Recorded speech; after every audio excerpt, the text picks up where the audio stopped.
Hello,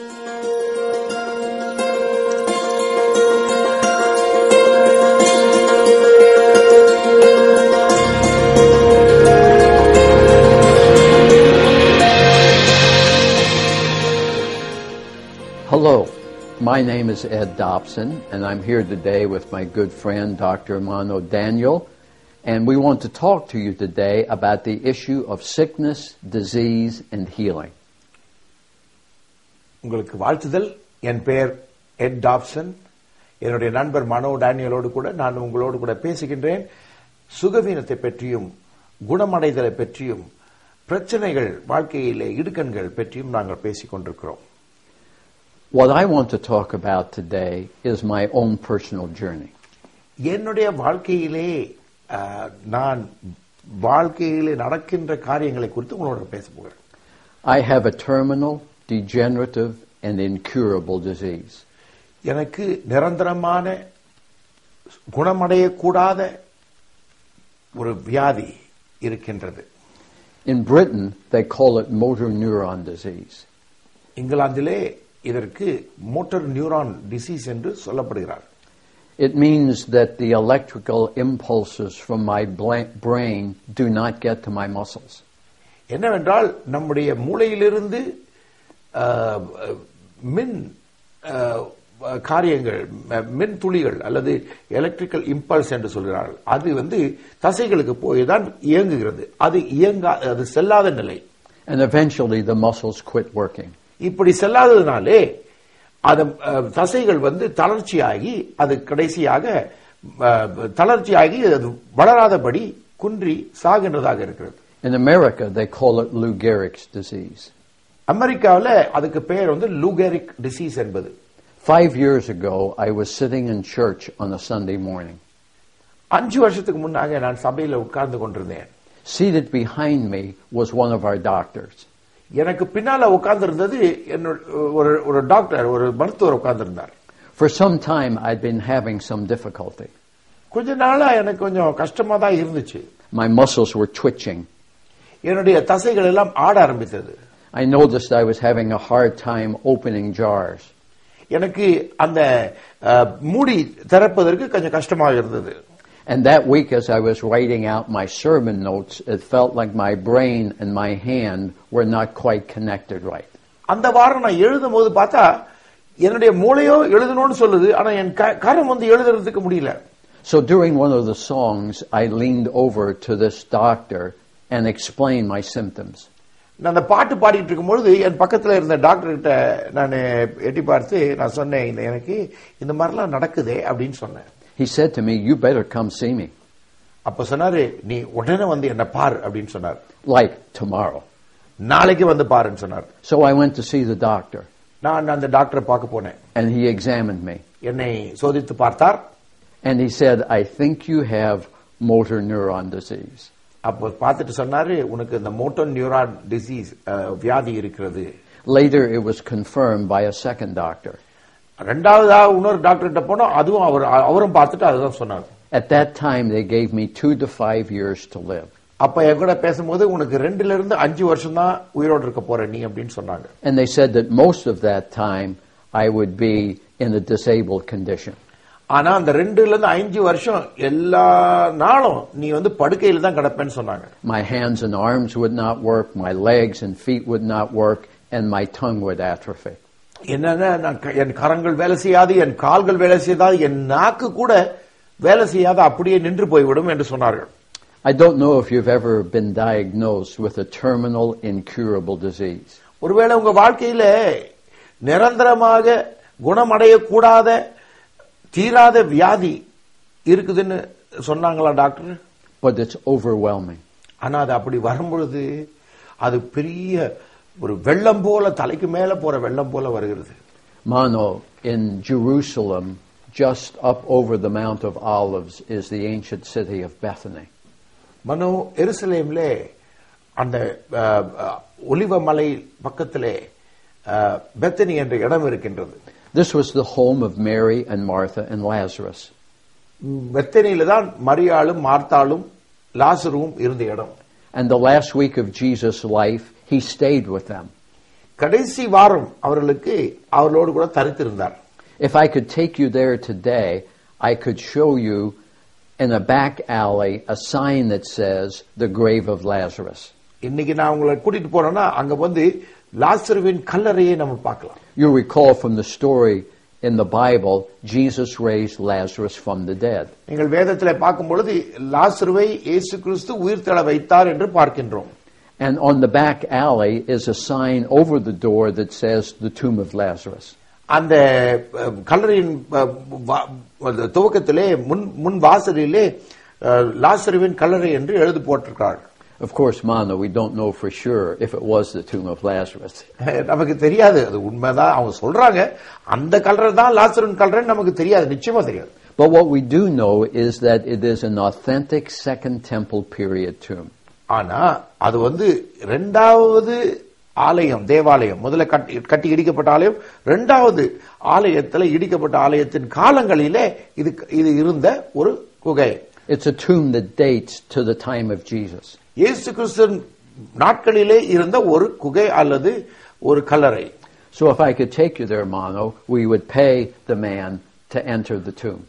அங்க போனா நான் உன்னை கூட்டிட்டு போனா அங்க வந்து போன உடனே உள்ள போறதுக்கு முன்னால அவனுக்கு காசு கட்டணும். So you have to duck underneath the opening. நீ அப்போ வந்து அதுக்குள்ள போறதுக்கு முன்னால நீ தலையை குனிஞ்சி அதுக்குள்ள போணும். And then you start down a spiral stone staircase. அது உள்ள சுற்றி வளைகின்ற படிக்கட்டுகள் இருக்கின்றன. And you go down and down and down and down. அதுக்கு கீழே அப்படியே போய் கொண்டே இருப்ப, கீழே கீழே கீழே ஆழமா போயிட்டு இருப்ப. When you get to the bottom, அது கடைசியாக இறுதியாக தரைக்கு போகும்பொழுது you have to get down on your hands and knees and crawl under a large rock. அது ஒரு பெரிய பாறைக்கு நடுவிலே உள்ள துளைக்குள்ள நீ அப்படியே கால் தவழ்ந்து போக வேண்டும். And when you crawl underneath that rock, அந்த குகைக்கு அடியிலே, அந்த கல்லுக்கு அடியிலே, பரங்கல்லுக்கு அடியிலே குறைந்து போகும்பொழுது you find yourself in an authentic Second Temple period burial cave. அங்கதான் பார்க்கிறோம் அந்த இரண்டாவது ஆலயம் கட்டப்பட்டது. முதல் ஆலயம் இரண்டாவது ஆலயம் கட்டப்பட்ட பொழுது அந்த ஆலயத்தின் காலத்திலே இருந்த ஒரு குகை புதையல் அறையை பார்க்கின்றோம். It's a very small space. அது வந்து ரொம்ப சின்ன இடம். And on either side there are shelves carved out of the rock where they would lay the bodies. ரெண்டு புறமும் அங்க ஷெல்ஃப்கள் இருக்கிறது. அது உள்ளதான் அந்த சரீரங்களை வைப்பார்கள். So you leave the warmth and the sunshine and you descend down and down and down into the grave. நீங்க வந்து அந்த ஒளியெல்லாம், சூரிய ஒளியெல்லாம் விட்டுட்டு அது கீழே போய் இறங்கி இறங்கி இறங்கி கீழே இறங்கி போயிட்டு, this is what it feels like to have a terminal disease.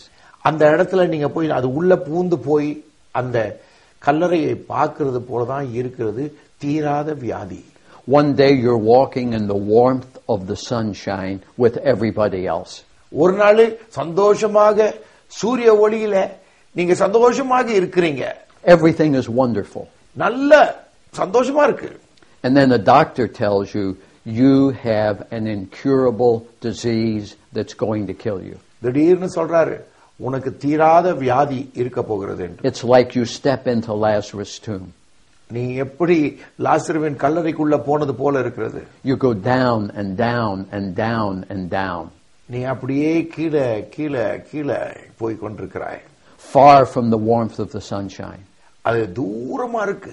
அந்த சூரிய ஒளியிலிருந்து தூரமா இருக்கிறது. இருள் சூழ்ந்த மேகங்கள் வந்து அடைகிறது உன் வாழ்க்கை. And you find yourself in a burial chamber. நீ அங்க கல்லறை, மனிதனை மரித்த உடலை, சரீரத்தை புதைக்கின்ற இடத்தை நீ பார்க்கிறாய். It's dark. இருளாக இருக்கிறது. It's cold. அது குளிராக இருக்கிறது. It's far from the warmth of the sunshine. நடுங்க கூட குளிராக சூரிய ஒளியின் உஷ்ணத்திலிருந்து தள்ளி போய் அங்கு குளிரிலே மாட்டிக்கொண்டு தவிப்பது போல் இருக்கிறது. Mano, I call it descending into the tomb of Lazarus. அதனால்தான் இப்படி தீராத வியாதியை மனோ அந்த லாசருவின் கல்லறைக்குள்ளே போகிறது போல இருக்கிறது என்று நான் சொல்லுகிறேன். So the question for me is, how do I climb back out of the tomb? இப்ப இந்த கேள்விக்கு பதில் என்னன்னா, எப்படி இந்த ஆழமான கல்லறையிலிருந்து நாம் மேலே ஏறி சூரிய ஒளிக்கு வருவது என்பது. I want to feel the warmth of the sunshine.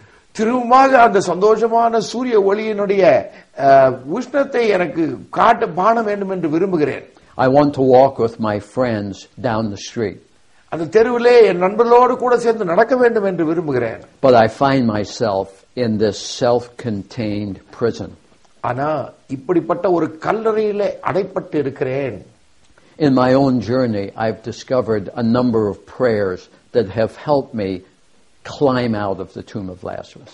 இதுல என்னுடைய சொந்த வாழ்க்கையிலே சில ஜெபங்களை செய்து அதன் மூலமாக இப்படி லாசருவின் கல்லறையின் ஆழத்திலிருந்து மேலே சூரிய ஒளிக்கு வருவதற்கு நான் ஜெபிக்கின்ற ஜெபங்கள் சில இருக்கின்றன. அதை உங்களோடு கூட பகிர்ந்து கொள்ள விரும்புகிறேன். Here's the first prayer. இதுதான் முதல் ஜெபம். God, give me the grace to accept this disease and keep on living. ஆண்டவரே, இந்த தீராத வியாதியை நான் ஏற்றுக்கொண்டு வாழ உமக்காக நான் தொடர்ந்து வாழ எனக்கு கிருபை செய்து தாரும் என்று ஜெபிக்க கற்றுக்கொண்டேன். In Deuteronomy chapter 30 verses 15 and following, we read this. உபாகமம் 30 அதிகாரம்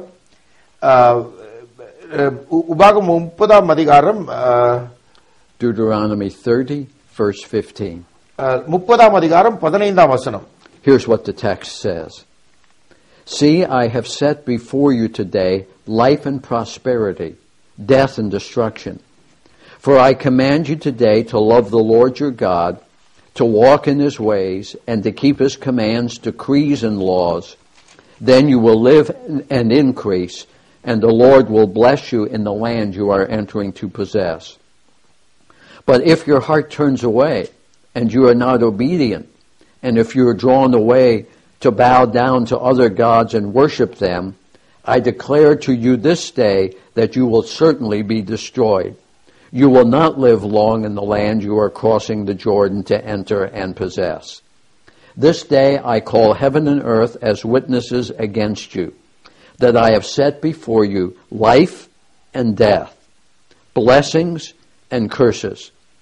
Now choose life, so that you and your children may live, and that you may love the Lord your God, listen to his voice, and hold fast to him. For the Lord is your life, and he will give you many years in the land he swore to give to your fathers, Abraham, Isaac, and Jacob. உபாகம் 30 அதிகாரம் 15 முதல் 20 வசனங்கள் வரை வாசிக்க கேட்போம். இதோ ஜீவனையும் நன்மையும் மரணத்தையும் தீமையும் இன்று உனக்கு முன்னே வைத்தேன். நீ பிழைத்து பெருகும்படிக்கும் நீ சுதந்திரிக்க போகிற தேசத்தில் உன் தேவனாகிய கர்த்தர் உன்னை ஆசீர்வதிக்கும்படிக்கும் நீ உன் தேவனாகிய கர்த்தரில் அன்பு கூறவும் அவர் வழிகளில் நடக்கவும் அவர் கற்பனைகளையும் கட்டளைகளையும் நியாயங்களையும் கைக்கொள்ளவும் நான் இன்று உனக்கு கற்பிக்கின்றேன். நீ கேளாதபடிக்கு மனம் பேதித்து இழுப்புண்டு போய் வேறு தேவர்களை பணிந்து அவர்களை சேவிப்பாயானால் நீங்கள் சுதந்திரிக்கிறதற்கு யோர்தானை கடந்து போகிற தேசத்தில் நெடுநாள் வாழாமல் நிச்சயமாய் அழிந்து போவீர்கள் என்பதை இன்று உங்களுக்கு அறிவிக்கின்றேன். நான் ஜீவனையும் மரணத்தையும் ஆசீர்வாதத்தையும் சாபத்தையும் உனக்கு முன் வைத்தேன் என்று உங்கள் மேல் வானத்தையும் பூமியையும் இன்று சாட்சியாக வைக்கின்றேன். ஆகையால் நீயும் உன் சந்ததியும் பிழைக்கும்படிக்கு நீ ஜீவனை தெரிந்து கொண்டு கர்த்தர் உன் பிதாக்களாகிய ஆபிரகாமுக்கும் ஈசாக்குக்கும் யாக்கோபுக்கும் கொடுப்பேன் என்று அவர்களுக்கு ஆணையிட்டு கொடுத்த தேசத்திலே குடியிருக்கும்படிக்கு உன் தேவனாகிய கர்த்தரில் அன்பு கூர்ந்து அவர் சத்தத்திற்கு செவி கொடுத்து அவரை பற்றிக் கொள்வாயாக. அவரே உனக்கு ஜீவனும் தீர்க்காயுசும் ஆனவர் என்றார். God says to the people of Israel, you have a choice to make. இஸ்ரவேல் ஜனங்களை பார்த்து தேவன் சொல்லுகிறார், உங்களுக்கு ஒரு சந்தர்ப்பம் இருக்கிறது, தெரிந்து கொள்ளுகிற ஒரு சந்தர்ப்பம் இருக்கிறது. You can choose to live or you can choose to die.